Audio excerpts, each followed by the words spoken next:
Hello everybody, and welcome to the beginning of section 6.3. We're looking at page 38 of the workbook, and this section continues with kind of this general theme of this chapter, and that is applications of integration. What can we do with the integral? Okay, and in this section, our application is going to be finding mass from density, basically. And I think the best way to start this discussion off is with an example. Okay, so in example 1, this is going to be in two parts, and both parts are going to involve a thin rod that has a length of 10 centimeters. Okay, let's look at part A together. So it asks us to find the mass of this rod if we assume that it has a uniform density of 5 grams per centimeter. Okay, so we've got a density and a length.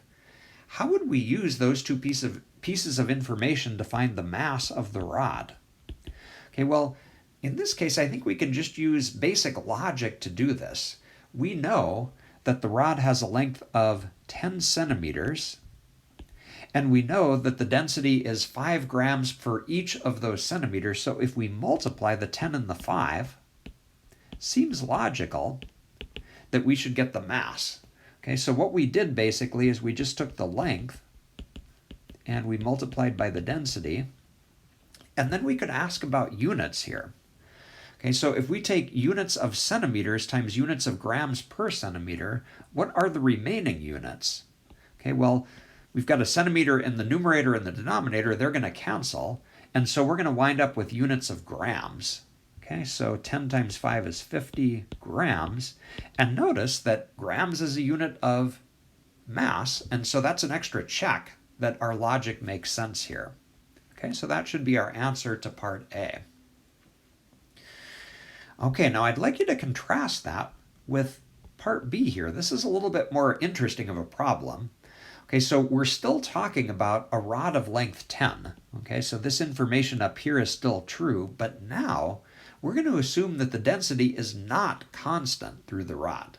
Let's suppose that the density changes depending on where we're at. Okay, this thing that you see here that looks like a P, that's actually a Greek letter. It's called rho.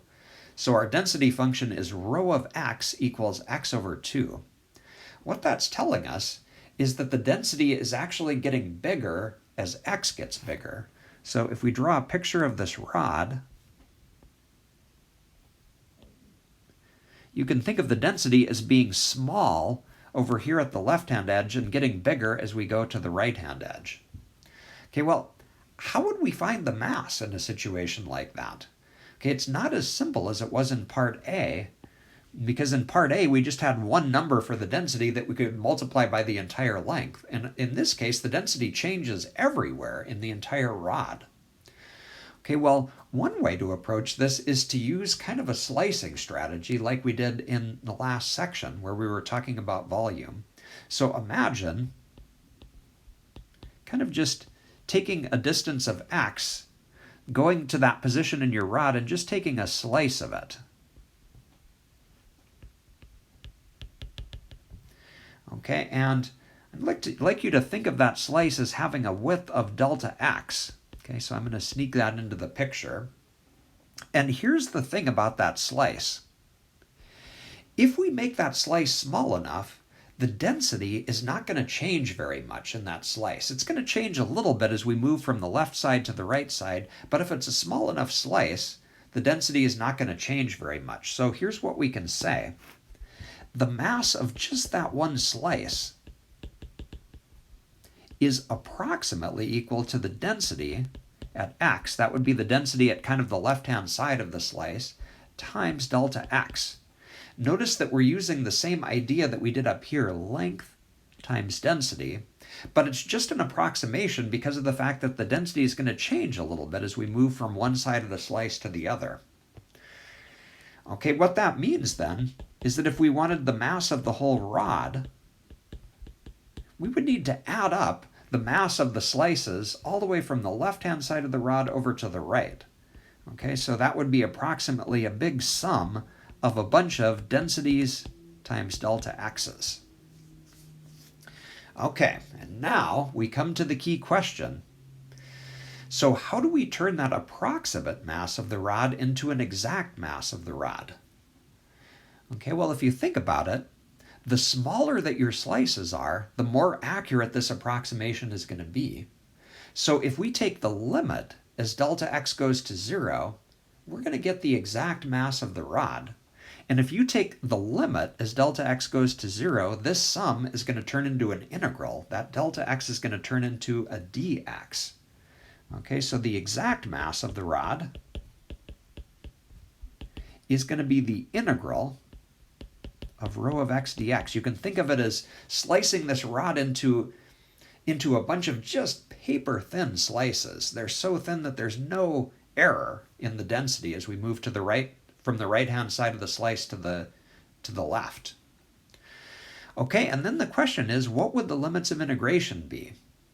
Okay, well, ask yourself, what is x equal to at the left and at the right side of our rod? They tell us in the problem that this rod is 10 centimeters long. Okay, and so we're going to range from x equals 0 to 10 as we slice from left to right. Okay, so there's the integral that we need to do. Okay, and our density function is given up here. It's x over 2. So let's fill that in. And we just need to do that integral now. All right, so antiderivative of x over 2 would just be x squared over 4, evaluated between 10 and 0. Okay, plug in those limits. We're going to get 10 squared over 4 minus 0 squared over 4.